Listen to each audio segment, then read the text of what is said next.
The night was cold, and the billionaire sat silently in his marble-floored study, staring out at the glittering skyline that seemed to bow before his wealth. On the surface, he had everything: power, fame, an empire carved out of steel and sweat. But inside, a quiet ache gnawed at him.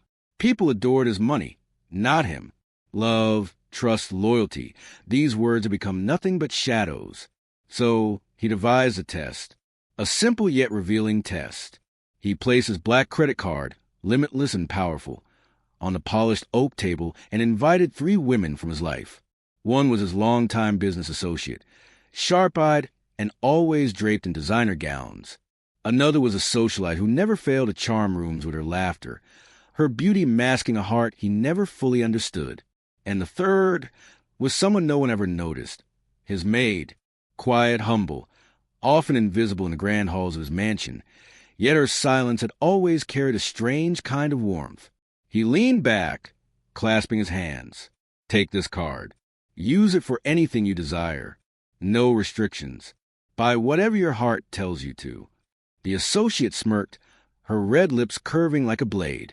The socialite's eyes glittered with excitement, already mapping out luxury boutiques in her mind.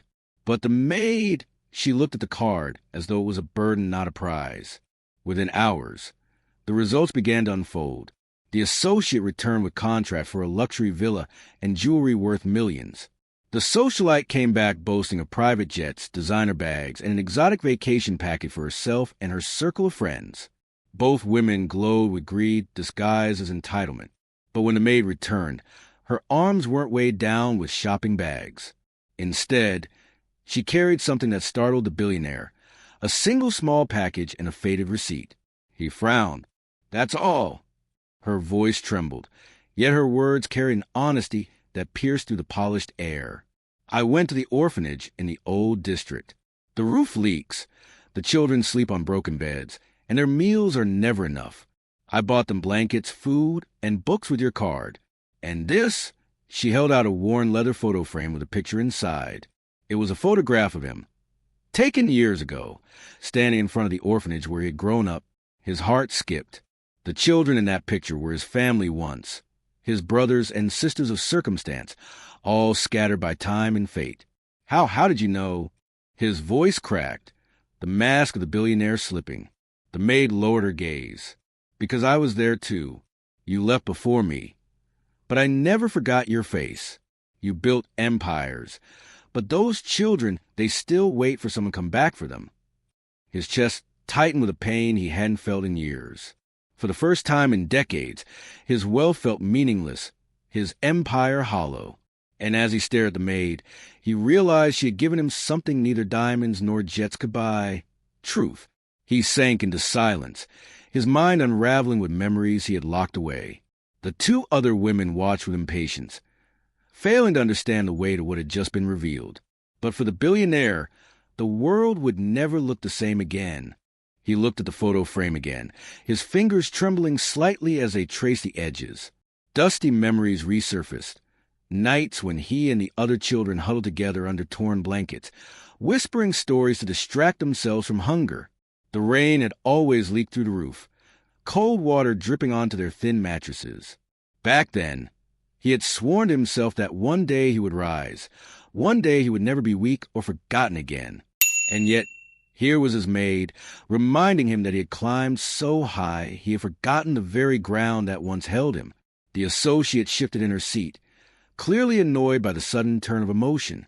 Well, she said briskly, this is touching, but surely you didn't give us your card by blankets. You wanted to see ambition, didn't you? Vision. I invested in assets that will appreciate in value. That is how one builds a legacy. The socialite giggled, waving her manicured hand. And I think we all know what life is for. Pleasure. He doesn't need anyone to remind him of the past.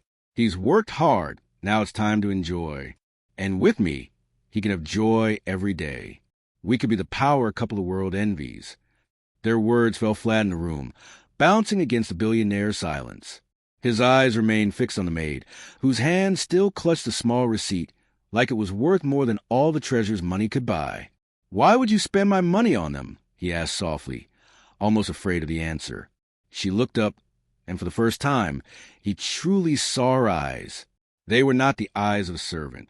They were the eyes of someone who had carried pain, who had chosen compassion despite it. "Because you already have everything," she said, "and they have nothing. Isn't that what this card was supposed to mean? Freedom to choose? I chose to give them what I never had, what you never had." The billionaire swallowed hard, his throat tight. The associate rolled her eyes. "This is absurd. She wasted it. You don't become who you are by giving money to beggars." He turned sharply, his gaze like ice. "I didn't ask you to remind me who I am. I asked you to show me who you are." The room stilled. The socialite shifted uncomfortably, realizing the mood had shifted in a direction she could not control. For years, she had thrived on laughter, on her ability to charm wealthy men into showering her with gifts. But here, her usual sparkle was dimming. She leaned forward, her voice sugar-coated. "Darling, don't let this little act of charity fool you. You need someone who understands your world, who can walk beside you in it. That girl," she tilted her chin toward the maid, "she belongs in the background. She will never shine beside you." But the maid did not flinch. She didn't defend herself. She simply stood quietly, her gaze steady, her presence unshaken. That silence, more than anything, unsettled him. It wasn't weakness, it was strength. A strength he had nearly forgotten existed. He rose from his chair, slowly, deliberately. The weight of his footsteps echoed through the marble floors. He stood before the maid, the once invisible figure in his grand house, and for the first time bowed his head, not in submission, but in respect. "Tell me," he whispered, "what did you see when you looked at that card?" She hesitated, her voice low but clear. "I saw a chance to heal something broken, not with money, but with what money can do if it's used with love." Her words hit him like thunder.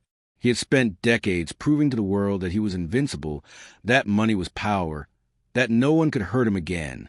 But here was this woman reminding him of the truth he had buried. Power meant nothing if it couldn't heal the wounds it came from. The associate scoffed. "This is ridiculous. She's manipulating you. You're a man of logic, not sentiment. Don't let her sob story cloud your judgment." But he didn't even turn to look at her.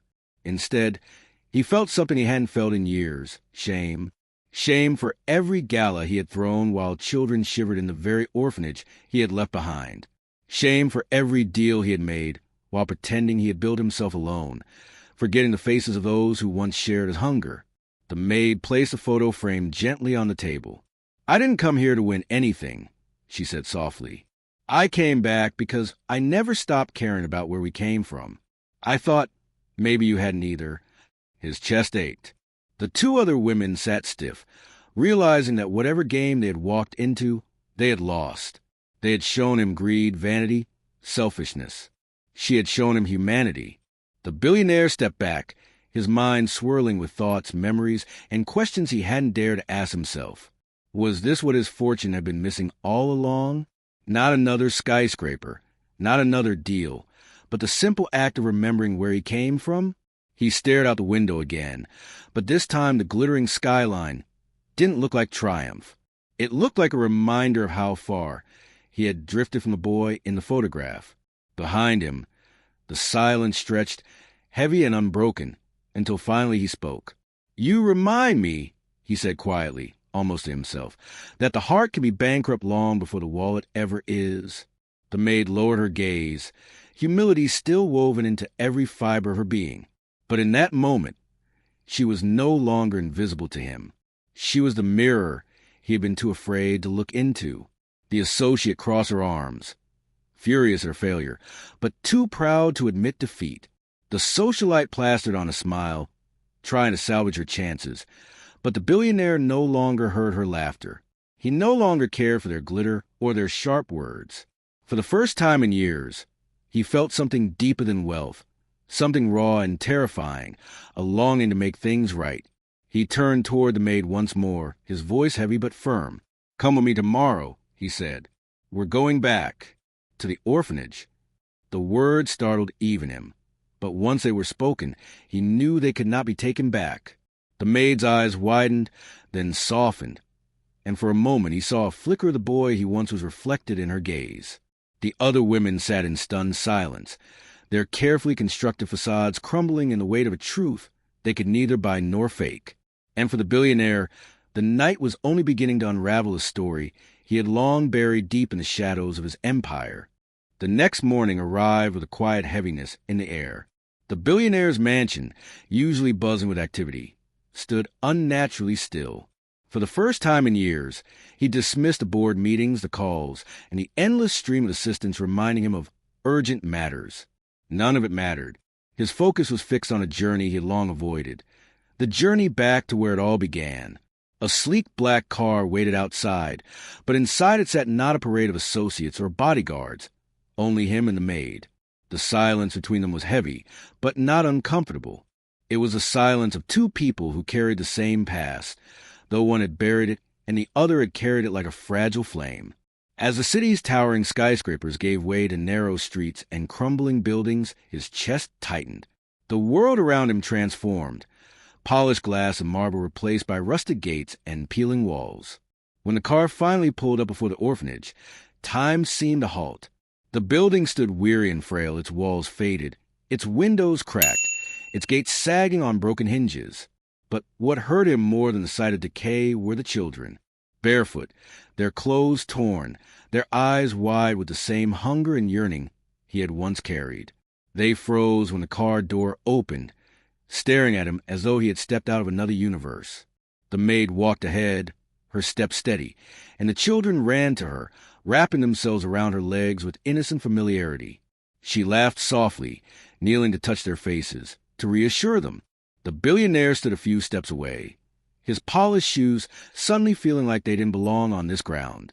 He felt their eyes on him, curious, distant, unsure. He was one of them once, and yet he had abandoned this place. An old caretaker shuffled forward, his back bent, his hair white. When he saw the billionaire, his eyes widened in disbelief. "It can't be. Is it really you?" The billionaire nodded faintly, his throat too tight to speak. The caretaker's lips trembled as he whispered, "I thought you had forgotten us forever." Those words pierced him deeper than any blade. He swallowed hard, forcing his voice out. "I did forget, and that was my greatest failure." He walked into the orphanage, each step echoing with ghosts of laughter, tears, and whispers from a childhood buried under billions of dollars. The sight was unbearable, broken beds with springs jutting out, damp walls stained with mold, books so tattered they barely held together. A child's cough echoed in the hall, sharp and weak. And then he saw it, his old bed. The frame was still there, rusted but recognizable, tucked into the corner where rain had always leaked through the roof. He reached out, touching the metal. For the first time in decades, tears welled in his eyes. He had slept there, dreamed there, promised himself that he would escape. But in escaping, he had left the others behind. The maid stood quietly beside him, her presence grounding him. She placed a gentle hand on his arm. "It's not too late," she whispered. He turned to the children, their eyes filled with silent questions. Kneeling down, he met them at eye level. His voice broke as he said, "I was one of you. I slept in this very bed. I was hungry like you, forgotten like you. I swore I would come back, but I didn't. Until today." A hush fell over the room. The children blinked, as if trying to connect a man in a tailored suit with a boy who once shared their suffering. Then a small hand reached out and touched his, and with that simple gesture, the dam inside him broke. Tears rolled down his face freely, unashamed, cleansing decades of pride and emptiness. The billionaire stood again, his voice steady now, filled with a new fire. "This place will no longer be forgotten. I will rebuild it. Every wall, every bed, every book. You will have it all. You will eat, you will learn, you will dream, and you will never feel abandoned again." Gasps filled the room. The caretaker's eyes shone with tears.